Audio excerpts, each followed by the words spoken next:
Thank you for tuning in to episode 2 of A Journey of Love with Niche. And James. And this episode is Healing Before Partnership. What we had to unlearn in order to, get to where we are in our relationship. This is gonna be a heavy one. This sounds serious. It is definitely Okay. Would you like me to start? Would you like to start, my love? ladies first. Okay. Um, I think one of the biggest things I had to unlearn or learn to do and undo. The biggest thing is being able to accept genuine help. I've never had a problem asking for help, right? When it came to assistance that I needed for my children, I rely on my village heavily. So that was never something I had an issue with.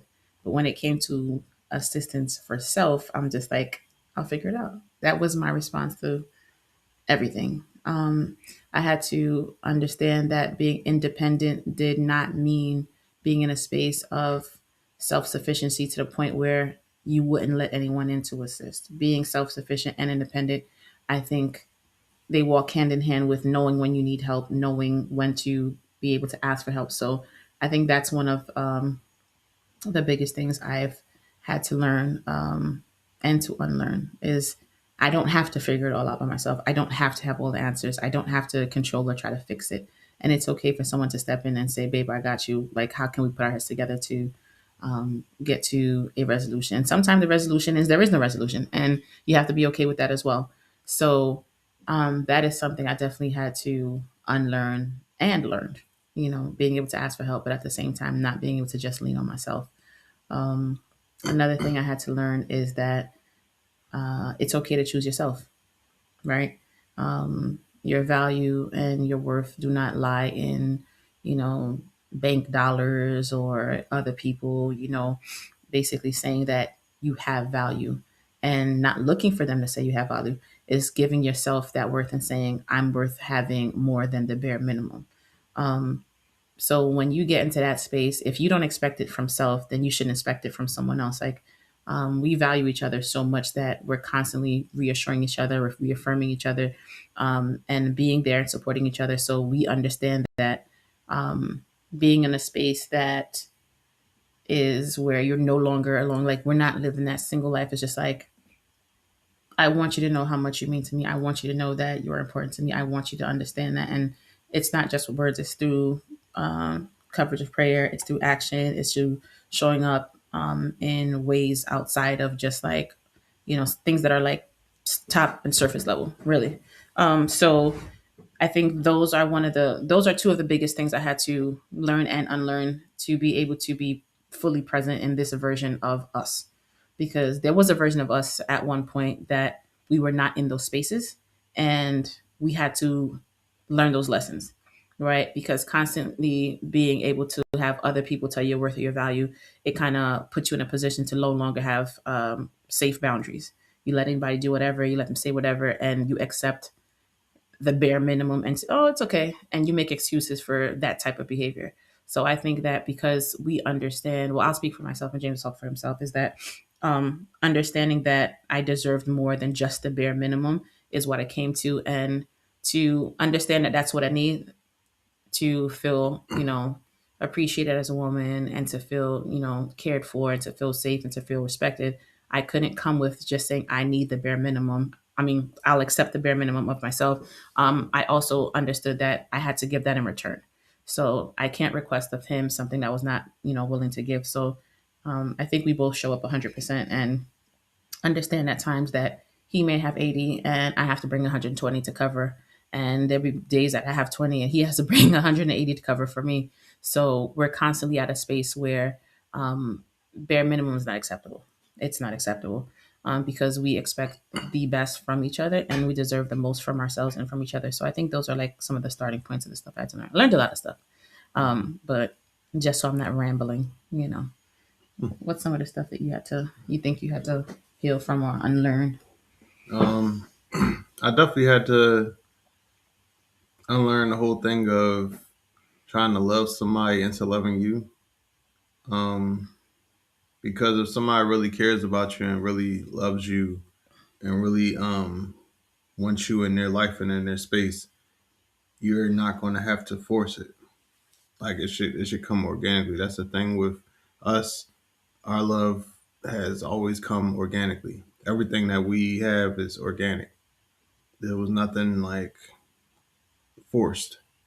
Everything just grew and developed as it should. But in the past, I always felt like I had to um, kind of force people to love me, and that's by loving them harder. Like, okay, if I give more love, someday they'll be able to find love for me for real, for real. And um, I've healed from that because I realized like if the love is real, it will show, and I shouldn't have to give 200% and the other person is giving zero. And that's what you were talking about with the bare minimum. That's not acceptable. And luckily, in our relationship, we never received a bare minimum. We're both giving it our all. We don't believe in the 50-50 thing. We believe in 100-100. We're both all in, we're both giving our all. And that's something that I've never experienced before. And um, like for the first time, and when it comes to like relationship and love, I feel whole and I feel complete. And that's thanks to you.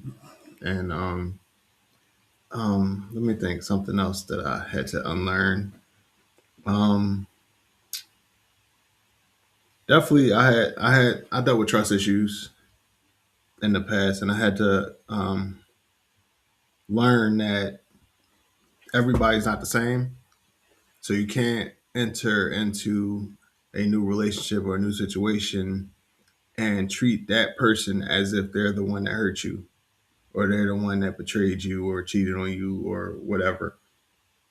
So each person deserves that clean slate, and trust is earned. So once that person earns your trust, you have to go based on what your situation is currently.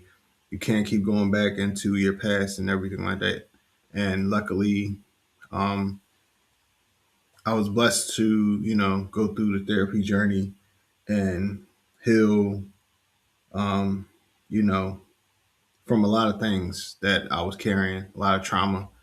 And I think that's what made me really prepared to be in our relationship and to be the best version of myself and be the best partner and you know the best man for you. Go ahead. Um, One other big thing I think is a foundational component in our relationship is that nothing's off the table. I think there were times, like I said, I'll speak for myself. Jim can speak for himself in the sense where communication was something that was a shutdown period. It was a trigger in the sense where if you're trying to have a conversation with someone and you're telling them how you feel, like this made me feel this way, this made me feel that way, and either getting blamed for your feelings or getting blamed for having a reaction to disrespect that was given to you, and that person completely dismissing what you're feeling. So if that continues to happen over and over, what happens is you start getting more quiet to the point where you affectionately, like, you start to pull away, right? And once you start pulling away, the silence becomes deafening, and you tend to get numb thereafter, right? It's like there's nothing worth talking about at this point, right? If you don't respect how I'm telling you about how I feel, in this moment and situation, then I'm just not going to speak. And that was something that I myself dealt with, and I had to unlearn because I can't ask someone to be open and vulnerable to me, and I'm getting quiet. I'm pulling away. I'm getting to a place where I'm walking on eggshells. Like, can I say this? Can I say that? Um, it's difficult because you're no longer safe. If I can't speak, I'm no longer safe. If I can't tell you how I'm feeling, I'm no longer safe. And one thing that we got out the bat was Nothing's off the table, not just honesty, full transparency, because I don't want to be held happy with BS, right? Um, no matter how difficult it may be, like I'll be happy with the truth, even if it hurts my feelings. Let it be the truth, right? Because when you do it the opposite way, the person takes away your ability to make a choice because you don't have any options, right? So no matter how it is, we've always said that transparency is the only option. It's not one of the options. That's the only option. So here's all the information, you know, decipher what you want from it, pull what you want from it, but this is all the information. Outside of this, there is no more, right? So that allows you to get to a space of emotional vulnerability, emotional security, and emotional openness. So, one thing that we talk about all the time is that no matter what it is, we bring it to the table. No matter how big, how small, we bring it to the table. And it's not so much of we need to solve this thing, it's I need an understanding of your perspective. I need you to understand my perspective. And if we align, we align. And if we don't, we don't. We're different people. We don't always align. But at the same moment, it's me giving you the respect of giving you my full undivided attention with all of my information as we communicate. So that's been a big thing for us when I'm used to just saying, well, you know what, if you're gonna keep on saying you don't hear me, you don't understand, and you're not trying to understand, whether it's like I want to be right or prove that you're wrong or this, that, and the third, then I just stop talking. And a person like me who loves very hard, detaching emotionally is difficult because I don't want to be in a space with someone that I love, that I'm in love with, and I can't speak to you because I'm no longer safe in that space. So I'm very grateful that I've always found a safe space to land my head and my feelings, and they're never dismissed. They're always cared for. They're always gentle. And I tell them all the time, I just love the way he's gentle with the way he loves me. So I never feel unsafe in having conversations that I would never have. Usually I'm like, I'm not talking about that. He's gonna get upset. I'm not talking about, he might not understand. I'm not talking about that. And that was my go-to. So to stay guarded, that was the door I put up. I don't want to be hurt anymore. So rather than address it, I just won't say anything. And that was something I had to leave at the front door. I had to leave it. There was no way that a person like James would ever get to a space of being as open if I wasn't, being able to receive those kind of things, because attorney does the same for me. So there is nothing that we don't talk about. So communication and being able to be open about everything is something I had to, like I said, leave at the door. So that was a big one for me. Yeah. Yeah, I've dealt with that in the past too, walking on eggshells and everything, and we don't have that issue. Everything is open and honest communication. Um, very consistent, transparent, and we always reassure each other. So that's something that's new to me as well. Also, in the past, I really, I guess I didn't know my worth, so I didn't really value myself. But in this relationship from day one, I felt valued, I felt considered, and um, Nisha's one of the most thoughtful and caring people that I've ever met. So I always feel just seen, and I think that's very important in relationships for you to make the other person feel seen. Because a lot of times, like you mentioned, gotta walk on eggshells, gotta hold back, and things like that. But if you feel seen, it allows you to receive that understanding and that respect, and for somebody to really be patient with you, and and give you that care, and that matters. That really matters, and we've had that from the beginning, and it continues to this day. We've been very consistent, and it's not that everything is so perfect, but because there's things that we've disagreed on, but we've always brought it to the table, communicated, and a lot of times, pretty much every time, we acknowledge that, oh, okay, that's a different perspective, and say thank you for giving me that perspective because we didn't see it that way prior to that, and then we move forward with that different perspective, and I believe it's because we're not closed minded, we're not closed off to learning new things, and gaining a better understanding because we're all individuals. We've all had different upbringings and we've all come from different backgrounds. So our perspective is actually very tiny if you look at the big picture. So if we can gain another perspective, that makes our view that much bigger. And I think when it comes to relationships, you have to be open minded like that. Yeah, It really matters that you're open minded, you're not closed off. Um, Everything doesn't have to turn into an argument. When you disagree, it doesn't have to turn into an argument. for sure. It can just be a Please. simple conversation. A simple conversation can go a long way. And, if you disagree about something, a conversation can be something that can last like 5 minutes, but it can prevent a problem that could be ongoing and detrimental to your relationship, possibly. So just have those conversations. What do you think? I'm gonna ask you a question. What do you think is something that you desired as a man in your past relationships that you didn't get, that you feel now you're being fulfilled with? Respect. Okay. And I can't totally put it on those people, but I have to take accountability for my part because I created the environment that commanded disrespect for me. I didn't set boundaries. Um, I walked on eggshells, so I didn't speak up on things when it bothered me because I wasn't trying to rock the boat and cause any arguments. Mm. So I kind of cultivated these environments where disrespect was kind of given to me, and I kind of accepted it. So in this and with you, I always feel respected, like 100%. Like I never feel disrespected. Baby. Like I never feel like less than. I never feel undervalued. Like, and I appreciate you for You read night. Don't make me cry. that. I would say I mess up my makeup, but I don't wear any. Don't hear. I think one of the biggest things that we have cultivated in our relationship is a space where it's safe, right?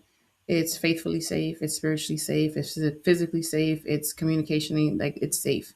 And that means a lot when you're talking to someone that has gone through things and now you have another someone that's gone through things like lives, right? There are journeys that we had to pass. James and I have talked about it a lot of times. And the mindset that I had 20 years ago, I would not have been able to cultivate a relationship that was healthy with him. Not to say that, I was in the streets, I was doing this, like that was never me. But it's just, there were certain things that he really wanted. And then there were certain things that I really wanted. And what I wanted and what he wanted would have clashed so deeply that those would have been non negotiables, right? So in that space and time, we had to go through what we went through, right? I think they were all lessons learned because we were willing to get to a place of growth. And I think that when you get to a place where you're willing to grow as an individual, you're willing to be vulnerable to someone else, it's not an easy journey because self reflection is the hardest thing, right? It's easy to lie to somebody else. It's very, very hard to lie to yourself and look at yourself in the mirror and say, oh, I messed up this way. I messed up this way. You know, being able to, a friend of mine, I'm going to shout her out, Lynette, had told me when I was in college around the time that James and I had met. We were all going through things, you just learning yourself, first time away from home, you're in a big school by yourself, blah, blah. You're just learning and growing as an adult. And we had situations just as, adults do. And one thing she told me that I hold on to this dearly to this day is always accept the apology you're never going to get, the thank you you're never going to see, or the I'm sorry you may never receive. And that to me changed the way I thought about a lot of things in the sense where I never held a grudge. Like, I don't need to get closure, right? I understand where this went wrong. I understand where it could have gone right. I understand the part I played, but I don't need to get to, oh, you have to give me a 25-page response as to why this didn't work. It's not necessary, right? Because in that space, it didn't happen for me. So going back to the space is like putting your hand in a fire, knowing it burns. Like, let me just see how hot it is this time. Don't need it. So I think that that mindset had allowed me to get into a space now where it's just like we need to address it if there's something to be addressed. We need to celebrate the victories we don't have. We need to celebrate the victories you do get, and keep each other at the forefront of the thought. Right? I don't make moves that he and I don't discuss. And similarly, he does the same thing for me. He's always asking for my perspective. Babe, what do you think about this? Babe, what do you think about that? This is what I'm thinking, blah, blah, blah. But we're constantly in a space where we're thinking about our families all the time. Okay, what is this going to happen with the kids? And da, da, da, my mom or my dad, whatever it is, we consult each other. And it's important that the words that we get from ourselves, and if we're unsure, we take it to Christ and we wait for confirmation spiritually. And those are the things that we listen to, right? So being able to get to a place where I don't look for alignment from other people or just say I want someone to tell me, "Oh, I'm doing a good job," or anything of that sort. I find it all here. So I think that is something else that I've learned to just kind of look internally for like help, clarity, lack of confusion and things of that sort. So Yeah, definitely. I look for those similar things that you mentioned, and I just feel like we both had to unlearn and heal from many things, but I feel like healing is a journey that's more like a marathon. It's not a race. yeah, definitely not a So sprint. yeah, so it happens over time, and it's is never really complete.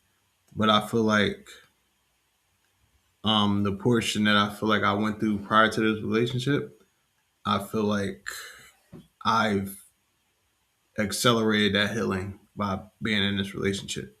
So like everything that I may have went through, and I'm not sure if the same goes for you, Of that course. everything that you went through in the past, it feels like the door has kind of closed on those situations where it's like it's not really baggage anymore. It feels like though that's like more like lessons now, and we carry those lessons forward, and it helps us on our journey. Our journey of love. Exactly. Something that he learned that he didn't know. I'm gonna put his business in the street for like 2 seconds, just 2 seconds. He had to learn how to take a compliment. He was the bouncy ball. If you give him a compliment, he has to give you one right back. He can't be in that space of let me enjoy this, let her love me this way. And it's not. It might be so. It might be small to some, but I think it's really important for him to understand that. I get that I'm beautiful. I get that I love you all the time. But I tell him all the time he's beautiful. I tell him all the time he loves. But it's just like I want him to sit with that, sit in that space, and it's really important for me to let him know constantly just how much of a perfect person he is for me. And for him to kind of sit in that space. He's getting a lot better. He's getting a lot better. Like me, I'll say something cute just to get a compliment. Like, hey, you like this outfit? It's nice. You like it? You like it? But yeah, I think that's something. It allows him to have a small victory, right? Just accepting a compliment. It might be something small, but just knowing that someone's thinking of you in that way and being able to kind of receive that and understand that you know you are beautiful. You are a chocolate dropper. Oh Lordy Jesus, Yeah, melanated. I'm getting better because look, even in that moment, I was about to give her a compliment back. I, it's like I don't know what it is. I can't get to the bottom of it, but I'm working on it. I'm a work in progress, but it's all part of our journey.